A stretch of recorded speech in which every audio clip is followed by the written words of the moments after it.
안녕하세요. 구름이입니다. 구독과 좋아요 부탁드립니다. FC 바이에른에 기대되는 선수단 개편은 현재 본격화되고 있습니다. 빌트와의 인터뷰에서 막스 에벨은 이적 계획에 대해 균형 있고 균형 잡힌 스쿼드를 원한다고 합니다. 특정 포지션의 특정 숫자에 대해 이야기하기에는 너무 이릅니다. 이적 기간이 끝날 때 모든 압박을 이겨내고 모든 목표를 달성할 수 있는 균형 있고 균형 잡힌 선수단을 만드는 것을 목표로 선수단 계획을 추진할 것입니다. 바이에른은 이토 히로키를 영입하며 여름 이적을 공식화했습니다. 히로키는 2,350만 유로에 바이에른에 도착해 2028년까지 계약했습니다. 22세의 올리세는 약 5,300만 유로의 보너스 600만 유로 금액으로 영입 발표를 앞두고 있습니다. 추가 이적은 주로 여름에 바이에른을 떠나는 선수의 수에 따라 달라질 가능성이 높습니다. 떠나는 선수 중 가장 빠른 선수는 데리흐트 1 가능성이 높습니다. 프랑스 듀오 라파엘 바란과 앤서니 마샬을 포함한 9명의 선수가 맨유와 계약이 만료돼 공식적으로 자유계약 선수가 되었습니다.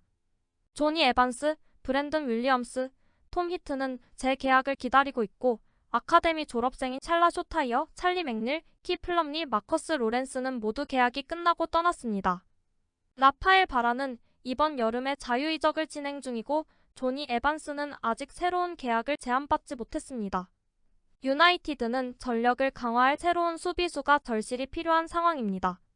맨체스터 유나이티드와 바이에른 뮌헨은 데리흐트의 잠재적인 이적에 대해 공식 협상을 진행 중이며 바이에른은 데리흐트의 가치를 최소 5천만 유로에서 7천만 유로 사이를 상정하고 있습니다. 그러나 아직 완전한 합의는 이루어지지 않았습니다. 선수와 클럽 간, 두 클럽 간도 마찬가지입니다. 데리흐트는 2029년까지 맨체스터와 계약할 수 있다는 소식만 전해지고 있습니다. 2019년 현재 맨유의 감독은 데리흐트를 최고의 센터백으로 이미 인정했었고 적극적으로 영입을 주장하고 있습니다.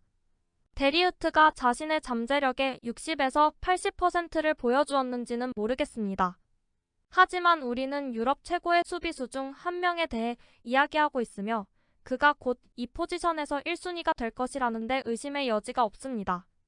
데리흐트는 2019년 텐 하그 감독의 지휘하에 아약스가 챔피언스리그 준결승에 진출하는 데 큰 기여를 했으며 이를 통해 유럽에서 가장 뛰어난 젊은 재능 중 한 명으로 명성을 쌓았습니다.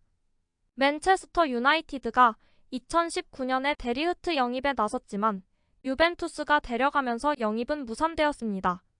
데리흐트는 키엘리니와 함께 뛰고 그에게서 배우고 수비 거장들의 긴 혈통을 또 다른 세대로 확장할 수 있는 기회를 얻는 듯 보였습니다.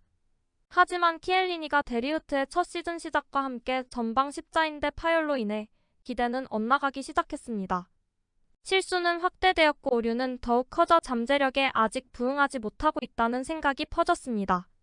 부분적으로는 키엘리니의 부재 때문이고 부분적으로는 수비의 위대한 전통 때문이고 크리스티아누 호날두 시대의 유벤투스에 대한 기대치가 높아졌기 때문에 데리흐트는 힘든 시간을 보냈습니다.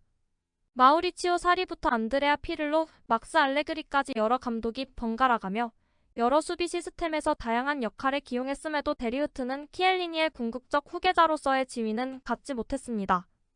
이후 계약의 마지막 2년을 맞이하면서 갱신 협상이 중단되었고 그해 여름 바이에른으로의 이적이 성사되었습니다. 텐 하그는 3년 전 아약스를 떠나기 전에 데리흐트에게 바이에른을 선택하라고 권고했었습니다. 데리흐트가 결국 늦었지만 자신의 조언을 따랐을 때 텐 하그는 전화를 걸어 축하했습니다. 그리고 현재 다시 한번 함께하기 위해 노력하고 있습니다. 24세의 나이에 훌륭한 경험을 쌓은 잠재적으로 최고 수준의 수비수를 약간 할인된 가격에 영입할 수 있는 기회입니다. 에릭 텐 하그보다 그를 더 잘 아는 사람은 없으며 다시 한번 유럽에서 가장 뛰어난 센터 백이 되도록 도울 수 있습니다. 바이에른은 조나단 타를 데려오기 위해 계속 노력하고 있습니다. 지금까지 바이엘 레버쿠젠과의 거래는 2천만 유로의 격차를 가져왔습니다. 하지만 바이엘 레버쿠젠은 여름에 뮌헨으로 이적시키는 데 동의했다고 합니다. 레버쿠젠은 4천만 유로에서 3천만 유로 정도로 가치를 낮추고 바이에른은 최대 3천만 유로를 제한할 것으로 예상되고 있습니다. 바이에른은 사비 시몬스와 가장 중요한 개인 조건에 합의했습니다. 계약 기간, 연봉 등 기본적인 계약 세부 사항에 대해 이야기를 나눴습니다. 하지만 2027년까지 계약을 맺고 있는 파리의 요구 금액은 장벽으로 다가왔습니다. 막스 에벨은 포기하지 않고 파리와 합의에 도달하기 위해 노력하고 있습니다. 잠재적으론 RB 라이프치히가 여전히 경쟁자로 있기 때문에 사비의 최종 결정 또한 중요합니다.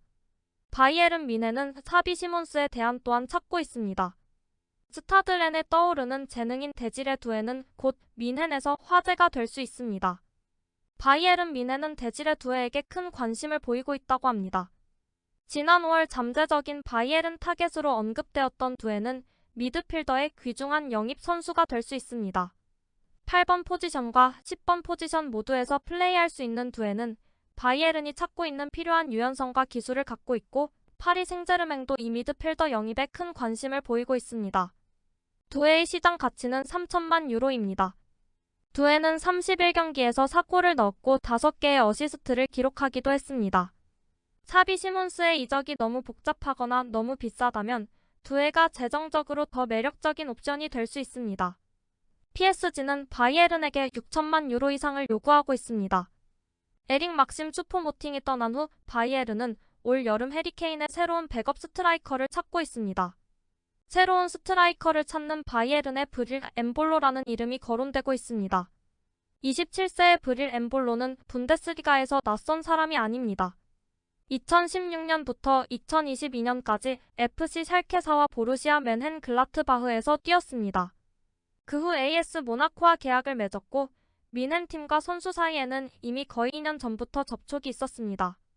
현재 바이에른에 대한 소문과 2년 전 결렬된 거래에 대해선 모나코와 바이에른에 대한 존경심 때문에 그것에 대해 아무 말도 할 수 없다고 했지만 독일로 돌아갈 의사가 있음을 분명히 밝혔습니다. 정말 흥미로운 리그입니다. 저는 그곳에서 멋진 6년을 보냈습니다.